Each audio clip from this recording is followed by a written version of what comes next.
நேயர்களுக்கு வணக்கம்.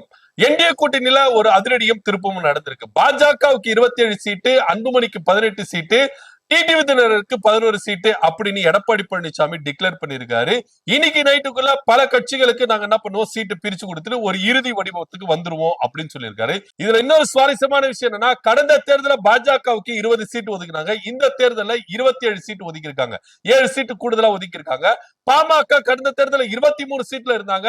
இப்போ 5 சீட்டு கம்மி பண்ணி 18 சீட்டு கொடுத்துறாங்க. வரலாற்றிலே முதன்முறையா பாமக குறைந்த எண்ணிக்கையில தேர்தலில் போட்டிடுறாங்க. இதே பாமக உயர்ந்த எண்ணிக்கையில எலெக்ஷனை சந்திச்சு அதிகப்படியான எம்எல்ஏக்கள் எம்பிக்கள் எல்லாம் போயிருக்காங்க. ஆனா பாமக என்ற ஒரு கட்சி ஆரம்பிச்சு தேர்தலை சந்திச்சு இதுதான் ஃபர்ஸ்ட் டைம் குறைவான எண்ணிக்கையில தேர்தலை சந்திக்கிறாங்க.